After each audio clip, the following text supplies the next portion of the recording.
bachu čti. Děkuji, děkuji.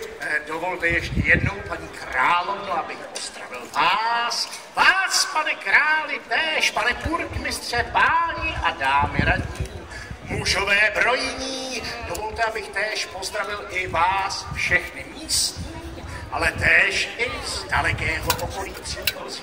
Vás všechny krásné a bohaté, ale i škaredé a chudé, tak až hanba pohledě. Zkrátka vítám vás tu všechny a slyšte tedy Bakchovo desatero.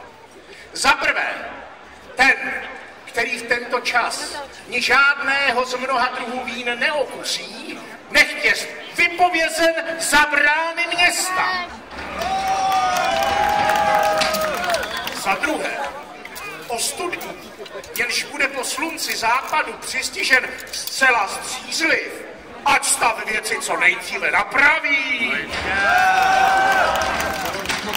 Za třetí, muži tomu, který bude spatřen v obětí jiné ženy než jeho vlastní, nechť je pro tyto dny odpuštěno, neboť já Bakchus činím také tak. Za čtvrté, kdo zmožen z koštu vína padne k zemi, nechť jest lidmi dobrého srdce o zeď domu měšťanského, či hradbu městskou zády opře. Za páté, není dovoleno neveseliti se, netancovati, natož co hrdlo ráčí nejísti, neb snad v nadných žen si nevšímati. Za šesté, jarmarečník ten, který bude zle vážit či měřiti, neb snad víno vodou řediti, nechť je s katem městským do klády vsazen a přes holou zadnici pruty mrská.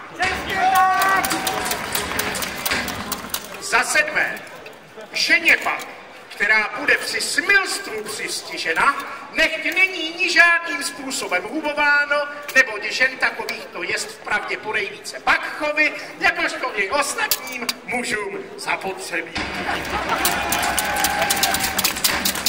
Za osmé, lidé místní, však též i z dalekého okolí příchozí, nechť pod přísným trestem vyvarují se všeho, co by snad čistou hlavu neb střízlivost připomínat jí mohlo.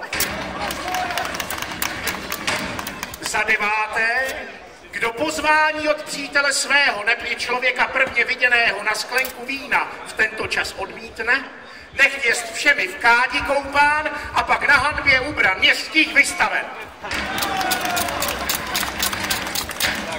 A tedy za desáté, jest přísně zapovězeno hubovati v těm, kteří nepřístojnosti s pohlavím opačným tropiti budou, a naopak těmto prostopášníkům ať je veškeré zaopatření nabídnuto, především však truňkem vína dobrého nech jsou obdarováni. Tak to nařizuji já, Bakchus, bůh vína, hojnosti, veselí a neřesti.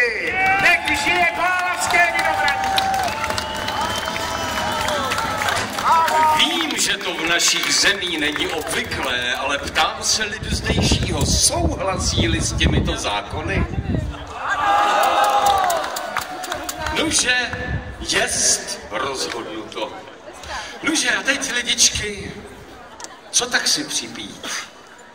Královno, poprosím o symbolický přípitek tomuto krásnému městu, těm všem nádherným, šťastným lidem a práci našich vinařů. Já